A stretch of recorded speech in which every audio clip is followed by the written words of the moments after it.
pápula, tenemos que ver la imagen de acá. Es como si tuviera un granito, ¿no es cierto? Pero este granito tiene un contenido. Eso es algo importante para poder definir qué es una pápula. Entonces, dependiendo el nivel en el que esté esta colección, ¿quién es?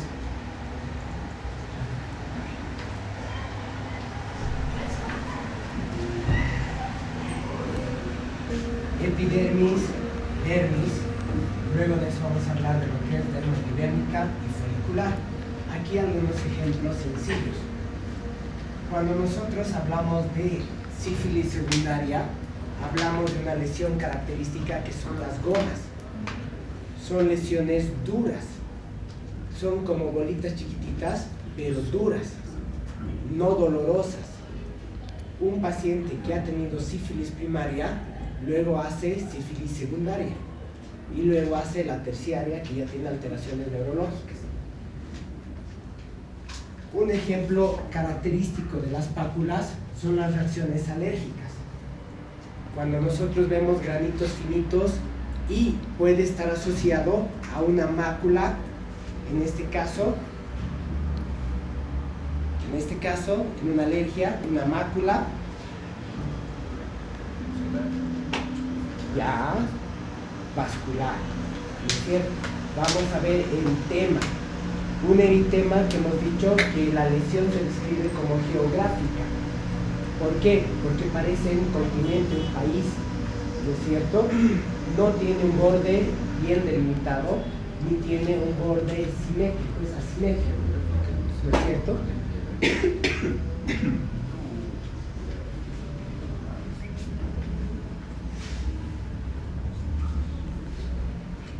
Eso que ven ahí en la palma de la mano es sífilis. ¿Usarían guante para revisar a esa persona? Sí. Sí. Bueno, en teoría siempre debemos usar guante, pero aquí ya no es contagioso. ¿Cómo se transmite la sífilis? Fluidos, esa es la palabra bonita. Transmisión sexual también es otra palabra, ¿no es cierto? Pero fluidos es la verdadera parte donde se transmite. Eso de allá es el ejemplo del líquen plano, donde tenemos aumento de celularidad y tenemos también la queratosis folicular. Varias personas, sobre todo aquí en la altura, tienen esta queratosis. ¿Ya? Es un poco de piel sensible, por así decirlo, al cambio en lo que es humedad y en lo que es en la intensidad del sol. Aquí el sol es muy fuerte a diferencia de lugares más bajos.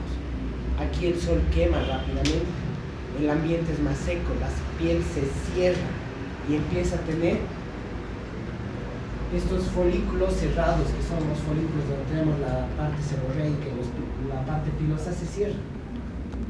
Y eso es una queratosis folicular. Y es bien frecuente encontrar acá, si hacemos ahorita, encontramos por lo menos unos 4 o 5 con esto. ¿Cuál es el tratamiento? Mejorar un poco la hidratación. Y sí, se utilizan las cremas o pomadas o líquidos con urea. ¿Son efectivas? Sí. Yo no tomaría directo del productor y me pondría del consumidor, ¿no es cierto? Pero la urea es el componente que ayuda a hidratar y rejuvenecer mejor la piel.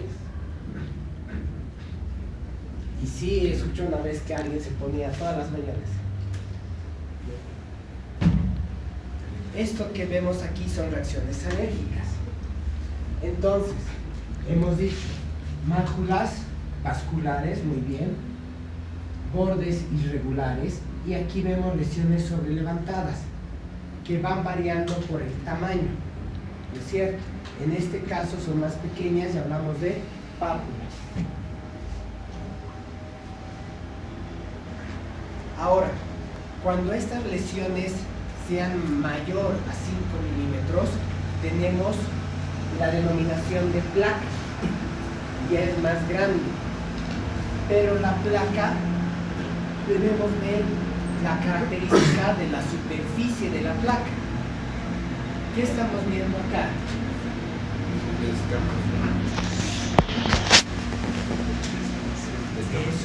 Ustedes lo van a tocar y va a ser una lesión sobre levantada, como si fuera una costra más o menos, pero ustedes notan que el color es diferente. Además vemos descamación. Ustedes han debido llevar enfermedades estafilocócicas y estreptocócicas, ¿no es cierto? Siempre tienen que estar atentos a estas infecciones. Han llevado microbiología, ¿no es cierto? Agente etiológico.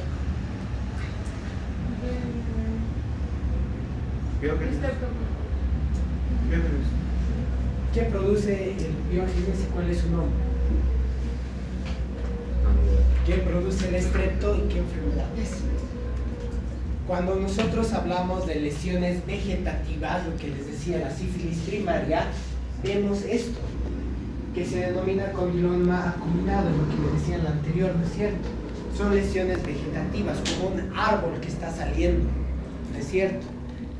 Esto es propio de la sífilis primaria. Si ustedes hacen un examen ginecológico y ven estas lesiones y es una niña, ¿cuál sería el diagnóstico? Obviamente sífilis primaria, pero ¿qué tienen que hacer? Ustedes como médicos generales en un puesto de salud en la provincia, ¿qué deben hacer? A mí me ha tocado, yo soy cirujano. Muy bien. ¿A quién hablamos? ¿A quién reportamos? Defensoría, si es que hubiera, no siempre hay. ¿Y quién es su mejor amigo en este caso? Si es mujer, ginecología. Hay que hacer un examen. La ginecóloga es la que hace el informe. Es una situación muy delicada y trae muchos problemas, sobre todo a nivel familiar. Entonces tienen que estar bien respaldados para hacer todos los informes. Si yo veo estas lesiones y veo las lesiones en la palma, ya no es algo de poco tiempo, y es algo de mucho tiempo. Y cuando hagan el examen del anito, que sí o sí lo tienen que hacer si encuentran estas lesiones, pueden encontrar desgarros. Entonces ahí ya saben que ha habido abuso o algo por el estilo, sobre todo si es niño. Es algo sumamente delicado y cuando les toque, pidan siempre ayuda. No es fácil. ¿Ah? Las picaduras de la reclutarían como papular. ¿Por qué? Las picaduras de la reclutarían como papular. Una picadura sí sería una reacción alérgica, ¿no es cierto? Puedes tener pápulas o abones, dependiendo qué tan fuerte sea la reacción. Sí, pero es mayor a... Pápula menor a 5. sí. Ahí lo ves. Lesión sobrelevantada, contenido líquido claro, menor a 5. Listo. ¿Y si es mayor? Ahorita vamos a hablar, ¿ya? De a poquito, de a poquito. Luego, estas lesiones son conocidas. ¿Qué enfermedad sería? Sobre todo en gente que maneja dinero, en la calle es frecuente encontrar. ¿Qué? Son verrugas, sí, muy bien. ¿De qué tienes miedo? Entonces, ¿cuál es el agente etiológico? VPH. Muy bien. Entonces, es un virus que se transmite por contacto. Está en tu piel. Si tú estás en contacto mucho tiempo, no te lavas las manos o estás manejando constantemente y no tienes una buena higiene de lo que estás agarrando, en las monedas, en el dinero es frecuente encontrar esto. Son tipos diferentes a los tipos que producen el cáncer de cuello uterino, ¿no es cierto? Pero sí son un factor de riesgo. Ahora, si nosotros encontramos esta lesión en una región perianal, ¿qué sospechamos? VPH. Pero de cepas...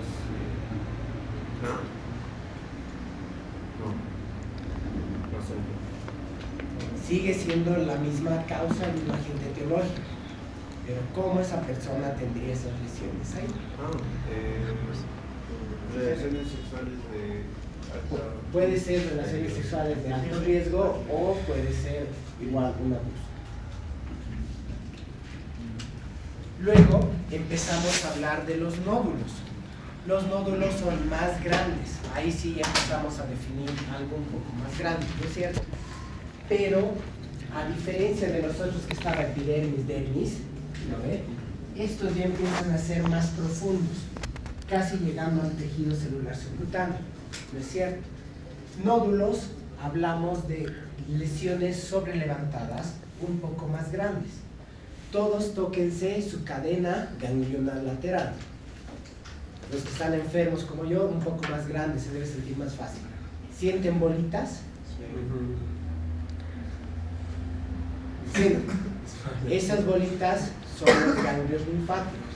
Si ustedes sienten lo mismo, pónganse aquí. ¿Sería un nódulo? Ahí sí sería un nódulo, porque aquí no hay cadena ganglionar. Nódulo es una lesión circunscrita, normalmente circular ovalada, de mayor consistencia. Ya, Frank, pasa.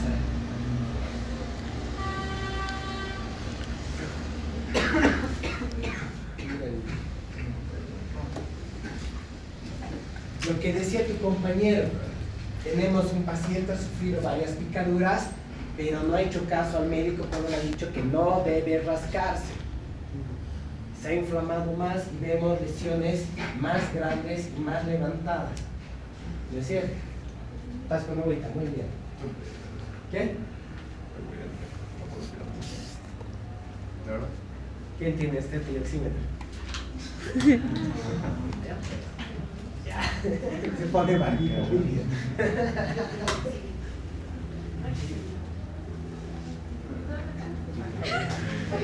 Esta lesión que ven acá es un forúnculo.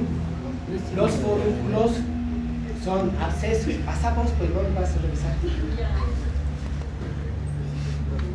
¿Ya? Es una colección, pero puede tener contenido de pus. Es un absceso. Ahora, si ustedes están viendo esa lesión del párpado y están en Tarija, Sucre, Santa Cruz, lugares donde hay hinchuca, Trijanosoma Cruz, y ya para no preguntar, ¿qué signo sería? De Romaña Masa. Si fuera en la mano, Chagoma. Chagoma y circulación, ¿cierto? ¿Sí? ¿No? ¿Me escuchas? Ya. Esto que vemos acá todavía existe, por si acaso, esto es lepra. Primero se hacen estas bolas y van aumentando de tamaño. Primero pápulas, luego nódulos, luego tumores. Tumores ya son más grandes, ¿ok? Entonces, una vez que se hace esta lesión, revienta y quedan huecos y pierde la piel. ¿Han visto las películas de lepra? Se les cae la oreja, la nariz, la boca, ¿no es cierto? En la leishmaniasis hay también lesiones parecidas, pero son como huecos, úlceras, y afecta sobre todo las narices. Hay también visceral y demás, sí, obviamente, pero eso ya es mucho más extraño y es más difícil. Muchas veces nos llegan esos pacientes, los vemos y no sabemos qué es, hasta nos asustamos, ¿no? ¿Por qué? Porque no conocemos. Interconsulta con infectos, listo. ¿Para qué miedo, no?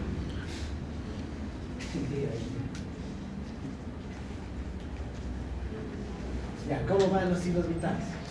Como que su frecuencia cardíaca, doctor, es muy baja, es 55. Muy bien, tiene 55 de frecuencia cardíaca, 91 de saturación, sin aporte de oxígeno, así deben poner. Si le ponen, pongan con aporte de oxígeno.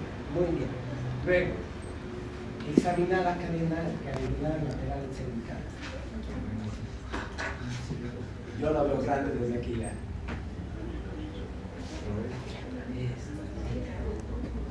¿Sientes bolitas? Ya pues el termómetro, ¿cuándo me llega? Ahí está.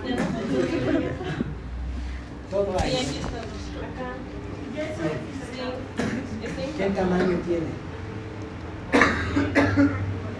Él también quiere. por si acaso, cuando hagan el termómetro, agárrenlo así, ven que esté alto, hacen movimientos fuertes, pero aprieten esto más fuerte, ¿ya? Si no va a volar. Y hacen eso. Listo. Vemos acá la línea del mercurio, ¿no es cierto? Todos ya saben tomar temperatura, ¿no? Sí. Muy bien. Entonces, ¿qué? No es rectal. Pero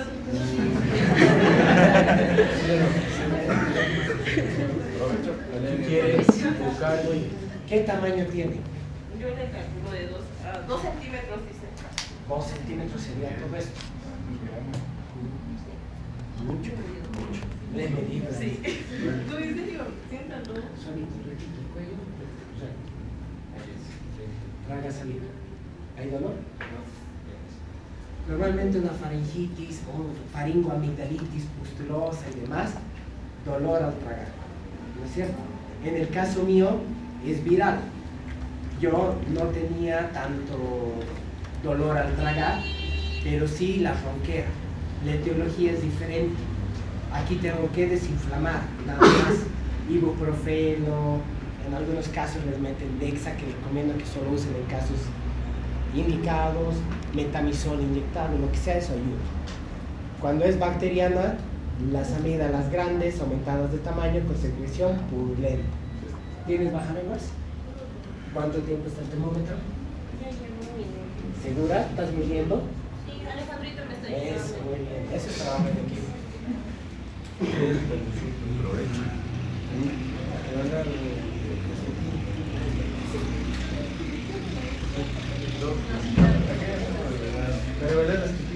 Luz amarilla. Luz amarilla nos da ictericia. ¿Tienes luz blanca? No. Pero no hay signos de ictericia, ¿no? Solamente para ver la mitesis La mayor. pupila, sí. Pero no hay baja lengua, ¿o sí?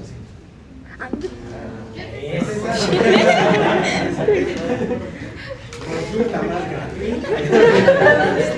¿Alguien tiene guantes?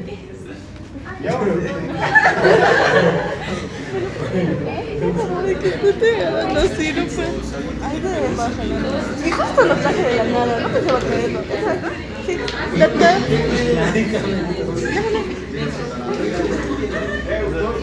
Doctor, aquí hay guantes. Doctor. Aquí baja lengua, están nuevitos.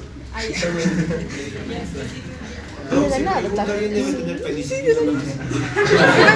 ¿Me lo puedes decir? Ayer yo tenía. Gracias. 2,400 por si la duda. ¿Sabes qué está pasando? Este es tu copito. Sin bajar lenguas.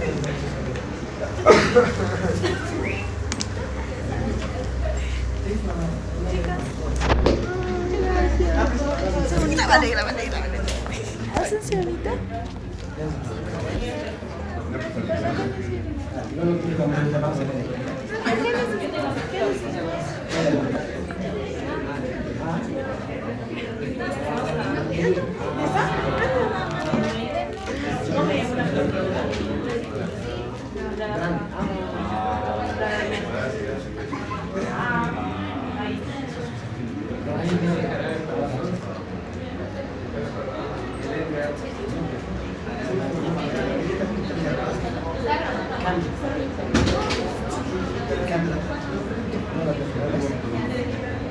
Es que yo me acostumbré, doctora, a ver las pruebas.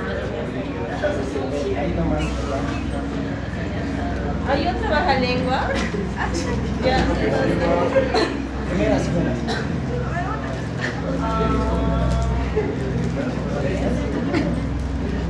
Voy a tomarte fotos para cuando la ida. Ya. La doctora está peor que el paciente.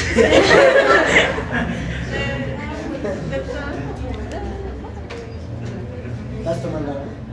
Sí. Aquí está, doctor. ¿Qué es? Pero está bien. Está 36.7. 36.7. Vamos a verificar. No sé por qué ha tardado tanto, pero sí, 36.67. Ajá, 6.7. Sí, sí, Al cosito bonito y devuelves todo, ¿ya? ¿Alguien tiene algo? Creo que lo que quería es que sienta la cadena ganglionar, ¿eh?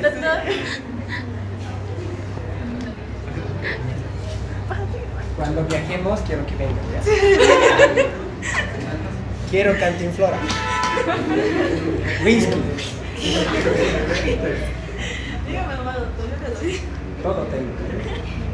Así tienen que andar hasta en el internado. Diga, paciente, ¿quién tiene bajalero? ¿Quién tiene sed? Si es Lima, no me lleve. No van a volver a ver. Bueno, aquí estamos viendo hongos. Los hongos también pueden dar infecciones más profundas. Tienen 4 etapas: crudeza, reblandecimiento, ulceración y ya la parte de evacuación y la parte cicatrizada. Aquí estamos viendo algo que hemos visto en anatomía clínica. Ya estamos empezando a hablar de tumores. ¿Ya? Más o menos el límite son los 5 centímetros. ¿Ya? Entonces, aquí estamos viendo un carcinoma vasocelular. ¿No es cierto? Entonces, nosotros ya lo hemos visto en la anatomía clínica, la coloración, la alteración que tenemos en la piel y las capas que están comprometiendo y obviamente la parte celular que está generando el tumor. Cuando retrocedemos y decimos vesículas, volvemos a algo pequeñito. ¿Ya? Entonces, si yo veo una lesión en el brazo, un quiste, digamos, lo puedo definir como un nódulo pegado al tendón, se mueve con los dedos y se mueve justamente con eso. Un quiste sinovial, facilito, ¿no es cierto? Si vemos acá una masa chiquita, vemos un nódulo que puede corresponder a una etapa inicial de un lipoma. Si este es más grande y llega a los 5 centímetros, ya lo definimos como tumor. Todo depende del tamaño. ¿Por qué se produce esto? ¿Qué? Los nódulos. Depende de la causa. El nódulo sinovial, el quiste sinovial diré, eso es por una ¿cómo te digo? Sobre fricción a nivel del lugar. Normalmente da aquí en la muñeca o en el pie, porque tenemos las bandas laterales, ¿no es cierto? Y esas bandas friccionan con el ligamento, o el tendón en este caso.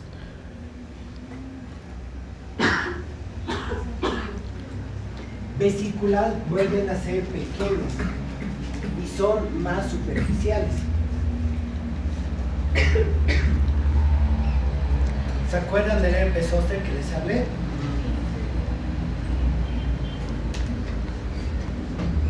Entonces, el herpes zóster no es infección. Al inicio se ven esas vesículas, tienen esos líquidos claros, ¿no es cierto? Pero no son infecciosas, están en el trayecto del nervio afectado y te da un dolor urente, quemante, ¿ya? Un dolor neuropático que no cede con analgésicos comunes. Hemos visto la erisipela. En esas 2 bacterias hay también lo que es el eczema. Esto sí es un proceso infeccioso. Entonces, ¿cuál es la diferencia entre estos dos?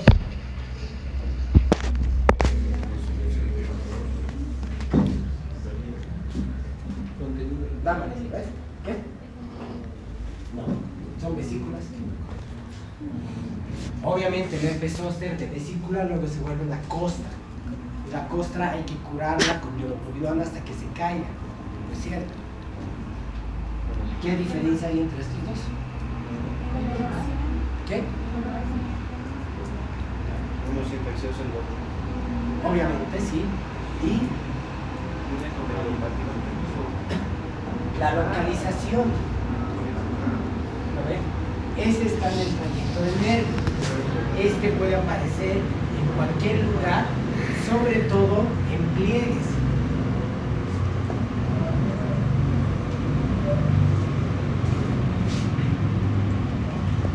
Vamos a lo que es ampolla. Entonces, vesícula chiquitita, ampolla más grande.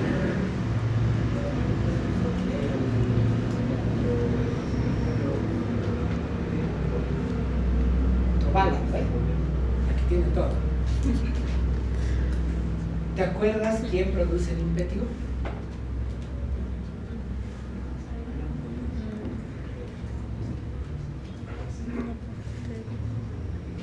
En el caso clínico le voy a poner a agente etiológico, ¿ya?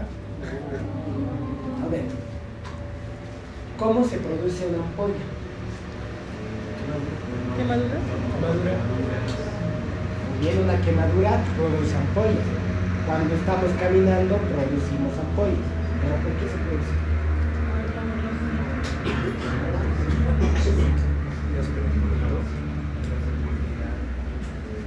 La fricción, como decía, sí es una causa de ampolla.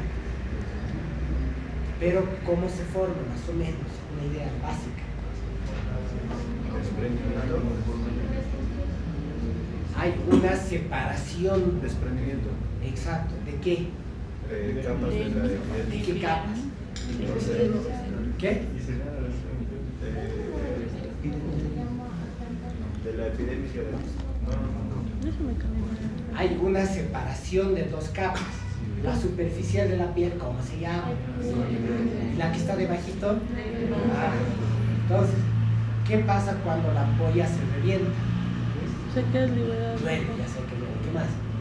Sale el líquido. Sale un líquido claro que se sigue formando si es que el orificio es pequeño. ¿Cierto? ¿Qué más? Duele. Era como una pela. Ahora, él ha dicho quemadura. ¿Qué pasa si es una quemadura del 80% de la superficie corporal total? Deshidratación. Obviamente se va a deshidratar porque la piel es un mecanismo de protección, no solamente para infecciones, sino también para contener el agua corporal total, porque hay agua que perdemos en las pérdidas insensibles, que ya deben estar en el método de movimiento y calculando, ¿eh? Entonces, ¿la ampolla se revienta? No, nunca. ¿Por qué? Porque perdemos superficie. Si tú eres casada, novio, papá, hermano, hermano, ya. Si ella tiene su hermano que ha hecho, ¿son de Perú o de Bolivia? Bolivia, ya. ¿Ha ido a Copacabana alguna vez caminando? ¿Ha hecho alguna vez deporte así de la nada? ¿Hace algo? ¿Quién ha ido a Copacabana caminando? Yo. Ya, muy bien. Contanos cómo ha sido los primeros 10 kilómetros. Cansadores, pero no sé, he ido básicamente con mi colegio caminando y yo nada más. ¿No te ha salido ampolla? No, pero a varios de mis compañeros sí, Ya. y sí se les ha reventado porque al momento de caminar les dolía. Ya. Bastante. Ustedes como médicos, ¿qué deben hacer? Reventar si está en el lateral. Drenar. ¿Cómo se drena? Para que no se vuelva a cerrar y volverse a condicionar. Una aguja. ¿Qué? Algo sencillo, fácil. Agarran una aguja, dos hilos, ¿ok? O sea que tenga uno, dos, ¿no es cierto? No solo uno. Y lo dejas ahí. Lo ponen de un extremo de la ampolla a otro extremo. Obviamente mejor si esto está con hidropovidona o está con algún antiséptico, la aguja bien limpia, ¿no ve? Y atraviesan la ampolla por la base. No le va a doler a la persona. El líquido va a ir drenando, la piel que es elástica se va a ir contrayendo y va a volver a acoplarse donde estaba. Al día siguiente retiras, no pasó nada. ¿Duele al retirar? Sí duele, pero ahí ustedes tienen el placer de verlo sufrir. No, ¿por qué se dice apoya a los plásticos? ¿Qué? ¿Por qué se dice apoya a los plásticos? ¿Qué es un contenido líquido? Tiene líquido. Y no es vesícula tan chiquito tan grande como este, ¿no? Ahora, ¿qué pasa si el estudiante de medicina ha dicho, no, yo sé tratar esto, lo ha pinchado, como decía su compañero, lo ha drenado, ¿no es cierto?, lo ha aplastado, pero no ha tenido una buena higiene. Sabemos que en la piel tenemos bacterias, estafilococo y disipero. El estafilococo, lo que él decía, el piógenes, es piógenes. Tiende a ser más absceso que una infección diseminada. ¿Me entienden? ¿Por qué? Porque tiene más toxinas y sus toxinas son más fuertes, entonces hace que el cuerpo reaccione más. Por eso lo concentra en un lugar. Y ahí se forma el absceso. Cuando se tapa el granito de la cara, ¿no es cierto? Ahí está filo. Se llena, hay grasita y esto y el otro, y se empieza a crecer. Pero son lesiones que tiene un componente del paciente y otro componente que empieza a generar la infección, tiene como capitas. Por eso es que se cierra. Por eso, por más que le den 20.000 antibióticos, si el absceso ya está más grande, nunca va a desaparecer porque el antibiótico no va a poder llegar. Hay que drenar. Ahora, su compañero la ha drenado, la ampolla, lo ha abierto, no ha tenido buena asepsia, antisepsia, o tal vez era en un lugar en plena carretera y no tenía con qué limpiar. Le ha metido así nomás. Hemos introducido bacterias y se empieza a llenar de pus. Ahí empezamos a hablar primero de pústula. Van a reventar y va a haber un contenido purulento. Lesiones circunscritas pero pequeñas.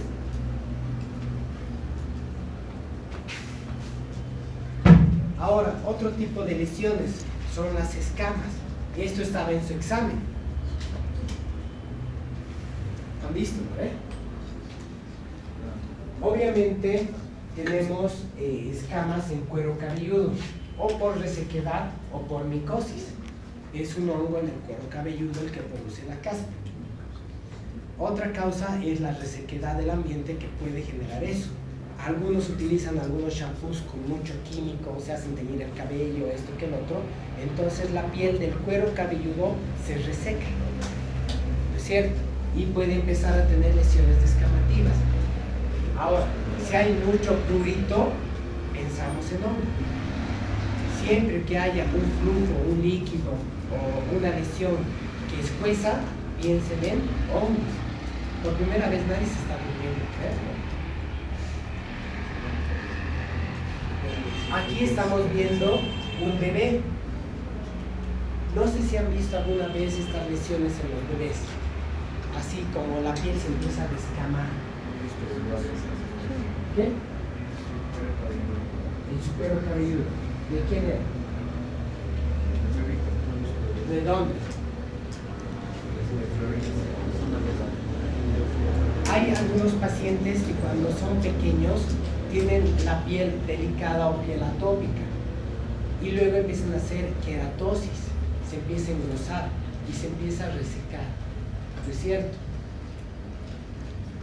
Algo que es grave es que a un bebé recién nacido esté con animales. Los animales le pueden transmitir hongos, bacterias y todo lo demás. Y eso sería algo de queratosis ya más llamativo, más se recuerda un X-Men, ¿no? Estas son fotos de pacientes reales, no mías, pero reales.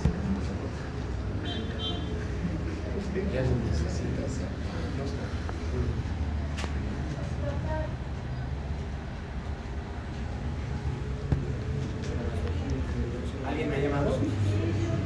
Kimberly, más fuerte. Buena consulta. Antes de las escamas no serían las escaras y escamas se contaría como una lesión secundaria. ¿Qué es una escara? Escaras serían hormiguas de la capa córnea que se van a desprender del tejido cutáneo. Ya. En el bebé, ¿qué veíamos? No serían escamas, es escaras. ¿Cómo es una escara? Laminillas. Este es el concepto. Laminillas de las capas secundarias. Ya. A ver. Ahorita estamos entrando a lesiones secundarias. Ahí sí vamos a hablar de la escara, de la costra y de la escama. ¿Ya? Lo que hemos visto en la anterior parte eran lesiones primarias. Cuando hablamos de lesiones primarias hemos dicho que está en piel sana. ¿No es cierto? Las secundarias están ya sobre una lesión. ¿Ok?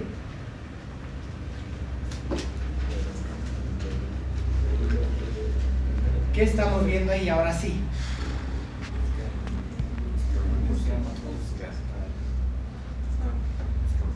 esto es una escama, como del pescado, ¿no es cierto? Esto, costras, todo el mundo ha visto una costra. Se han hecho una herida y el tejido, la fibrina ha generado un coágulo y este coágulo se llena de otros elementos y esto ha generado un mecanismo de contención sobre una herida previa. Y luego tenemos la escara.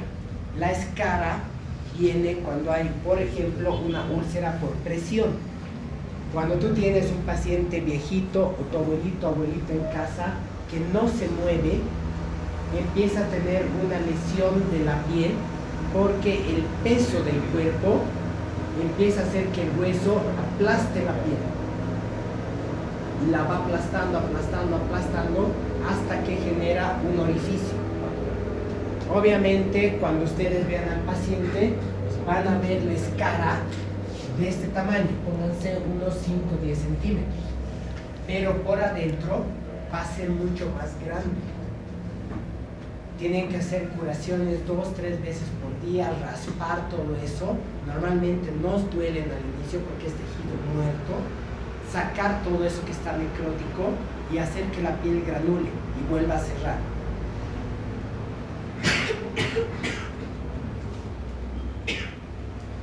¿Qué estamos viendo ahí?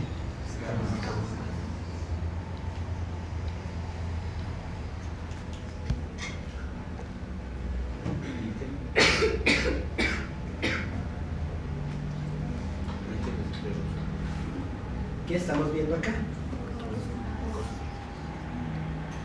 Cuando hablamos de una costra mielicérica, ahí está el diagnóstico. ¿Qué sería?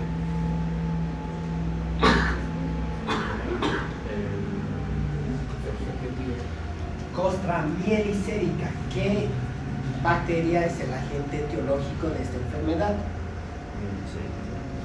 ¿Qué? No es Neisseria. Neisseria meningitidis o monocócica, nada más. Costra mielicérica, como miel, amarillito. ¿Logran ver amarillo?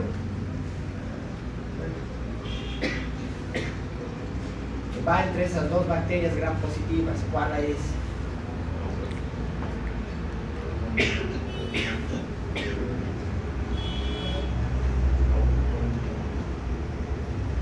Ahora, ya hemos dicho que en las escaras va a haber tejido necrótico y normalmente es profundo.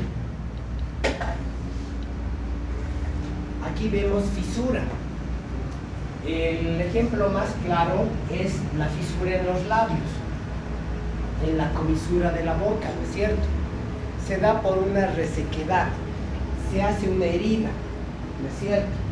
Y esta herida es como si tuviera, como es en un lugar que se mueve, hay apertura bucal, no cierra, porque no hay continuidad en los focos de la herida. Entonces está ahí y se vuelve a abrir. La fisura anal, hay pacientes que están estreñidos, hacen deposición diarreica, así de golpe, se abre el esfínter y se rompe, o tienen una deposición estreñida y hacen muy grueso y se lesiona, se abre el esfínter y genera una herida. Cada vez que vaya al baño se va a abrir y va a doler. Entonces es algo que para el paciente es muy molestoso y en nuestro medio es frecuente el estreñimiento. Esa herida no va a cerrar sin tratamiento. Aquí vemos en la mano, en lugar de pliegue, si la persona no hace reposo, en la mano la herida no va a sanar. Hace este movimiento y otra vez va a haber apertura. ¿Cuántas veces al día abres y cierras tu mano?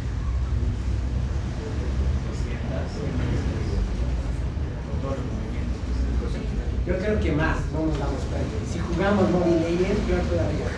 ¿Ven? Y mayormente cuando vamos al gimnasio o trabajamos con unas cosas, no sabemos no, ampolla es diferente. Las fisuras dan en lugares de pliegues. ¿Ya?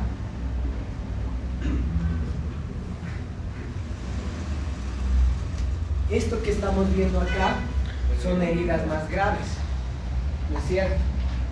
Es como si hubiera habido un accidente, hubiera habido un auto, ¿no es cierto? El fierro hubiera venido, te hubiera chocado al hueso, no te hubiera metido al hueso, pero toda la piel hubiera quedado fuera. Esas son las pérdidas de sustancia. Otro ejemplo, estamos viendo ahí lo que decía su compañero cuando me preguntaba de las úlceras varicosas. ¿No es cierto? Si se abre la úlcera porque no tiene buena nutrición la piel en ese segmento, poco a poco esto va a ir avanzando y puede llegar a ser más extensa de lo que era en un principio. Obviamente para llegar a esto es mucho descuido de la familia y normalmente van a ver esto en los ancianos, ¿ya? Normalmente la úlcera varicosa tiene que ser así chiquitita. Listo, un puntito y se resuelve. ¿Esto cómo se trata? Lógica. ¿Qué? Injerto sería lo último. ¿Qué harías tú en tu provincia? Un lavado, muy bien, con solución salina o una solución estéril. Luego del lavado, quitar todos los desechos. Puede haber papeles, telas, lagartos pegados ahí. Pueden encontrar muchas cosas, plastrones que hacen con ciertas hierbas. Todo eso hay que retirar, ¿no es cierto? Luego de retirar,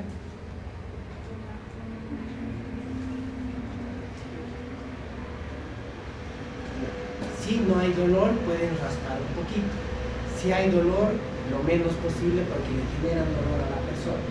Y luego de eso tienen que poner o apósitos o gasas empapadas en iodopovidona. Iodopovidona van a encontrar en cualquier lugar, ¿no es cierto? Nitrafurazona y demás es más difícil. Entonces, esas telitas lo colocas encima y lo vas curando de manera periódica, digamos, medio cada 3 días, dependiendo qué factibilidad hay, hasta que granule y vuelva a cerrar. Atrofia.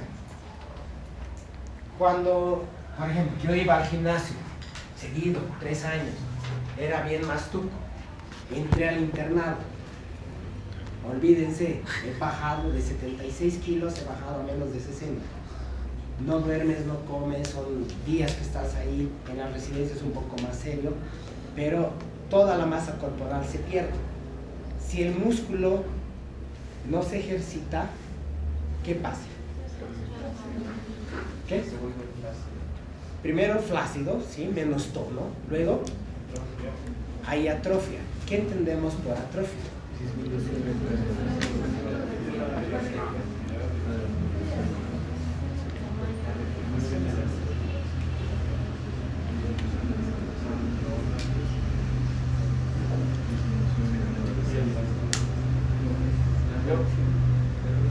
A ver, ¿qué es hipertrofia y qué es hiperplasia?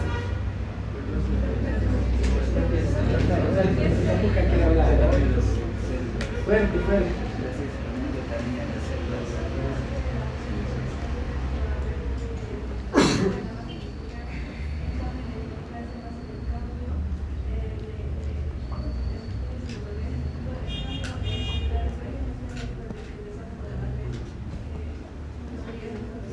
Ayúdale, ya se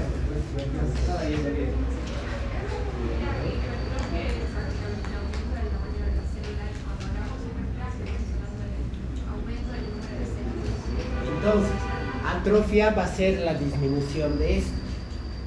Cuando nosotros usamos, por ejemplo, corticoides de manera crónica en una cicatriz, buscamos generar atrofia. Entonces, ahí vamos a hablar de lo que es el queloide o una cicatriz hipertrófica. Yo lo que quiero es generar atrofia en el lugar para que se adelgace, pierda volumen, ¿me entienden? Pierda tamaño. ¿Qué lesión te puede dar atrofia? ¿O cuál sería un ejemplo de atrofia aparte de ese? Normalmente la fractura, pero es por la pérdida de la funcionalidad. Obviamente si una persona está en reposo no va a perder, ¿no es cierto? Pero estamos hablando de piel.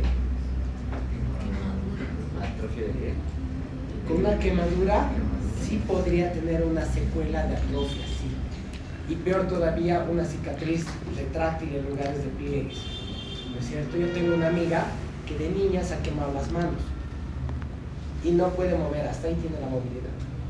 la piel se ha vuelto dura, no puede expandirla, han operado 3 veces y no recupera la movilidad total.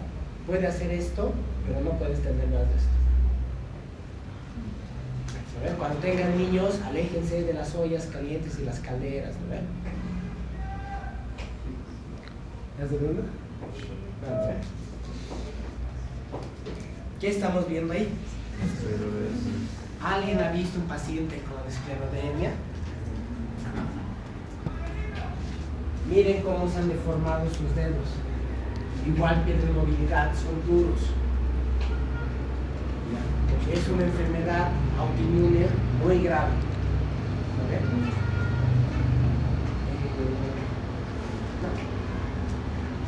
Esto lo vamos a ver más adelante en otras cosas. Aquí está. ¿Qué es la liquenificación?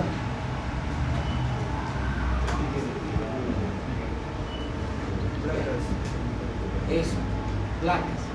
Aumento de espesor, aumento de pigmentación. Y el último, ¿están leyendo bien ahí arriba? ¿Se lee o no se lee? La pigmentación y cuadriculado normal de la piel. Aquí estamos viendo dermalitis atópica. ¿Ya? Estamos viendo un proceso inflamatorio crónico, ¿ya? Que genera aumento del espesor. Entonces ustedes van a sentir una lesión más dura, sobrelevantada, ¿no es cierto? Parecido a una placa, pero tiene pigmentación y este cuadriculado. No sé si se puede ver bien atrás. Como si fueran lesiones en cadenitas. Varias lesiones en cadenitas, ¿verdad? Aquí una cadenita, otra cadenita, otra cadenita, otra cadenita. Por eso hablamos del cuadriculado que se logra ver.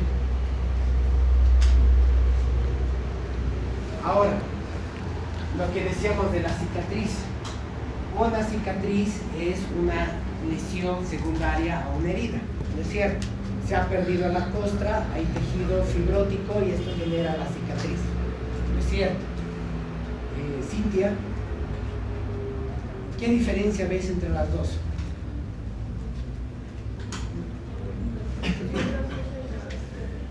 ¿Qué? El grosor, ¿qué más? Coloración. ¿El qué? ¿Más fuerte? ¿El tipo de curación? La forma que tiene. Ah, ya. Cuando vemos cicatrices, primero debemos ver si respeta o no los bordes naturales de la cicatriz. ¿Esta cicatriz respeta sus bordes? Ah, muy bien.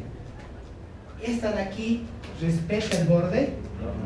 Sí, respeta el borde. Miren, está en el tamaño de la cicatriz, pero hay una reacción exagerada del cuerpo en generar este tipo de tejido.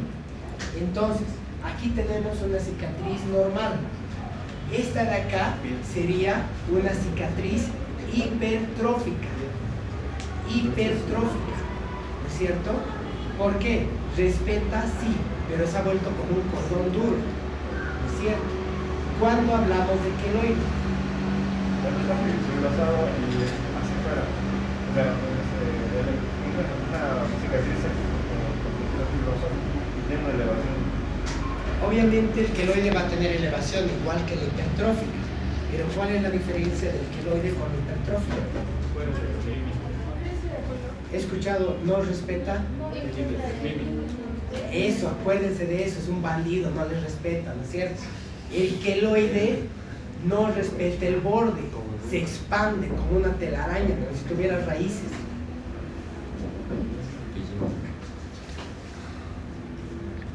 Ahí los nuevos que ya no tiene mucho sentido, obviamente pueden tener piel sana, y sobre la piel sana tener una lesión hipercrómica y ya seguir avanzando. Las personas que están expuestas a factores de o predisposición genética, como los fototipos 1 y 2, van a tener más, ¿no es cierto? Aquí vemos signos de alarma.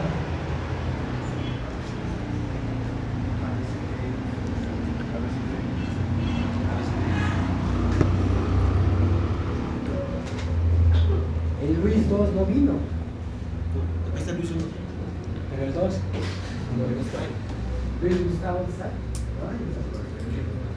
Aquí no dice Gustavo. Montalo. Si nos sentamos, ¿Qué es el ABCD? Puedes leer si quieres. Los parámetros clínicos de confirmación maligna de una lesión pigmentaria son A de simetría, B de bordes irregulares, C de color variado, D de diámetro modificado, crecimiento de la lesión, E de la elevación de la lesión. Muy bien. En la última imagen, ¿qué vemos? Vemos el color variado. A ver, en orden, en orden. Ya. La simetría. Semiología es orden, ese dicho. Ya. La simetría, tenemos los bordes irregulares, tenemos la variabilidad de color, tenemos lo que era inicial, lo que está terminando es su diámetro modificado, y ahí no sé si hay una elevación o una. La evolución no se ve en una imagen, se ve en el transcurso del tiempo. Pero ustedes le preguntan, ¿era más pequeño? Sí. ¿Aumenta de tamaño? Sí. Uno se acuerda, ve su lunar todos los días, ¿no? Hay algunos que son extraños. Miren este en el dedo del pie. ¿Qué hemos dicho cuando hay un nego en el dedo del pie? sospecha de maligno Porque son lugares que no están expuestos al sol normalmente. Con algunas excepciones, sí. El prurito es la sensación de escozor. Doctor, antes de pasar, ¿cómo se puede diagnosticar una persona con síndrome del nervio displasia? ¿De qué? Síndrome del nervio displasia. Ya. Definición.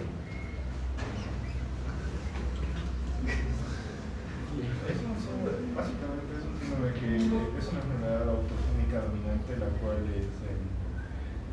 hace que cuando hay un mayor tenga la tendencia a desarrollar melanomas a partir de un ego clásico. Ya.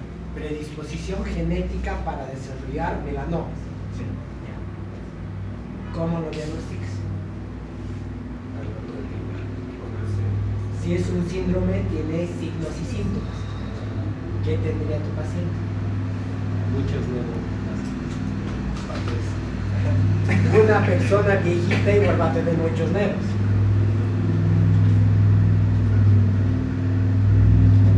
¿Tienen un caso clínico de eso? No.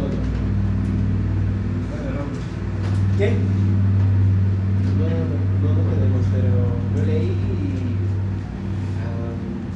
me gustaría saber cómo diagnostica porque Robbins no lo especifica como tal. Es que es una predisposición genética, ¿no es cierto? Si alguien tiene muchos lunares, tenemos que saber las causas de por qué tiene muchos lunares. Y lo último en la escala de diagnóstico es la predisposición genética acá. Afuera, sí, puta. Nace ya. Predisposición, 75% de cáncer de cuello uterino por mamá, papá y abuelo. Próstata por mamá, no que ella haya tenido, sino que familiares de ella hayan tenido por si acaso. La genética viene del árbol. Luego de eso tiene cáncer de mama, cáncer de tiroides. Mi caso, cáncer de mama, cáncer de tiroides, amiloidosis,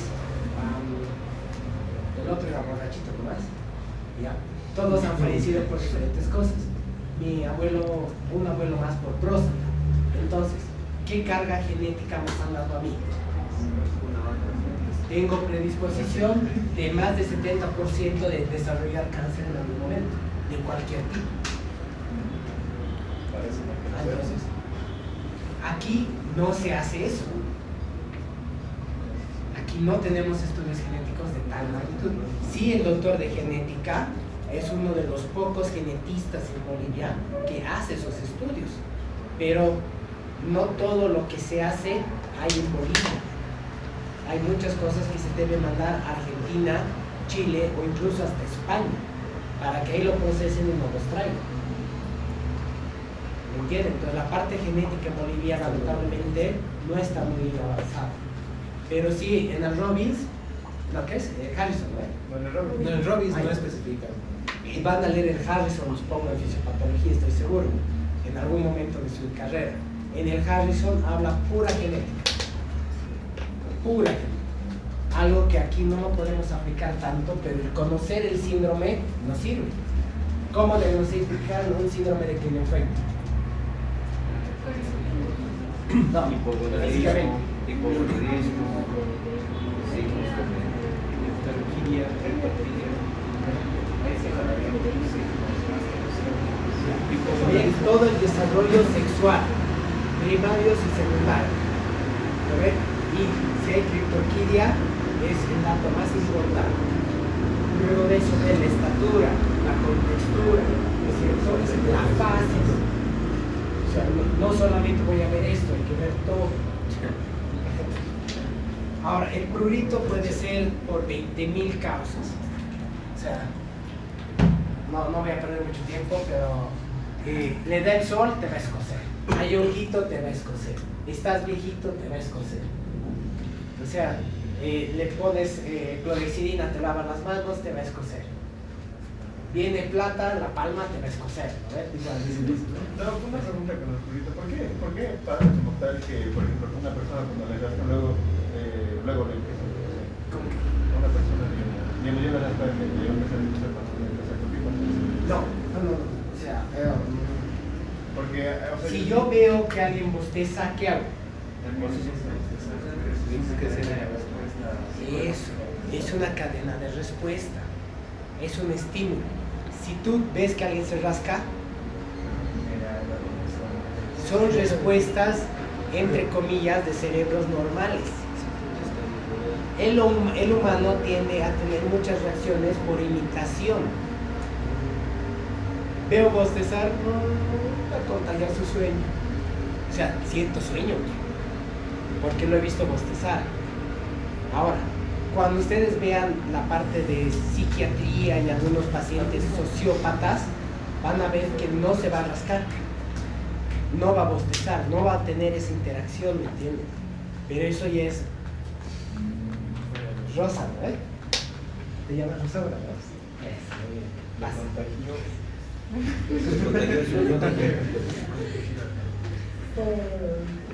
Mi culpa, sí, ¿verdad?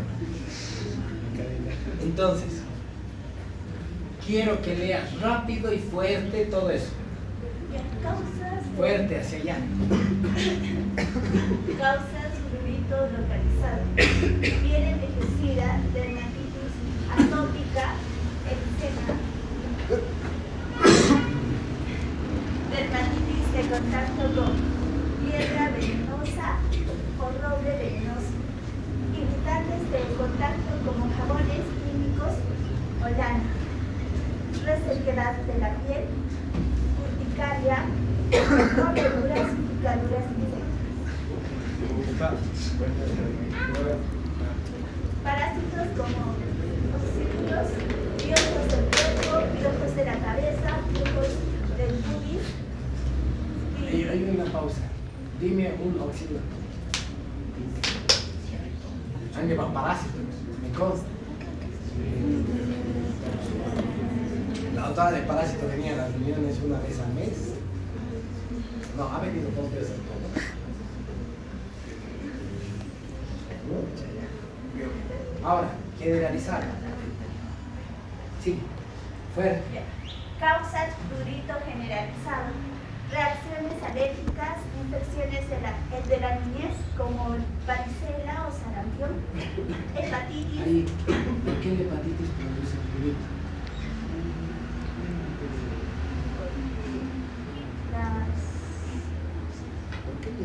Lee 3 más y ahí están las respuestas.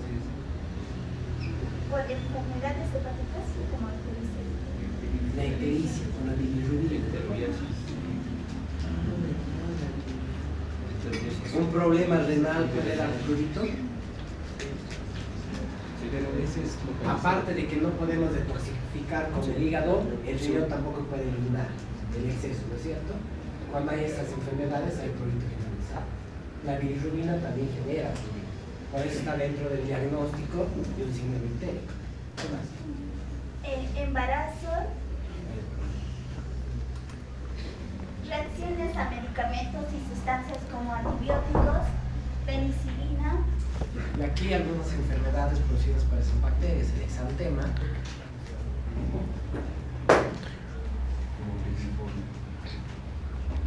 y venimos a los anexos. ¿Y es hora o porque están tocando? Esto lo hemos visto, dedos en y las uñas.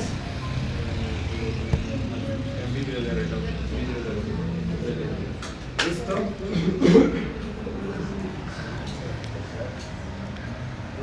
Esto. Esa manchita blanca que todo el mundo me pregunta cuando viene a consulta, doctor, tengo manchitas en la uña. Puede ser normal por un trauma, déficit de vitaminas o algo por el estilo. Ese negro para cáncer. Yo pensé que se había pintado las uñas y ya no decía. Cuando se encarna la uña o hay uñero, ¿no es cierto? El pelo, alopecia, traumática, eso de ahí que están viendo, areata, sífilis, hirsutismo, tejido celular subcutáneo. ¿Qué estamos viendo ahí? ¿Qué se llama esta jiba? Y esto ya, flemón, que es diferente acceso, nódulos, enfisema subcutáneo cuando haya ruptura del pulmón, por ejemplo, y van a sentir burbujitas en la piel. Si ponen catéter y le sienten eso, y el edema que ya hemos hablado, los ganglios, y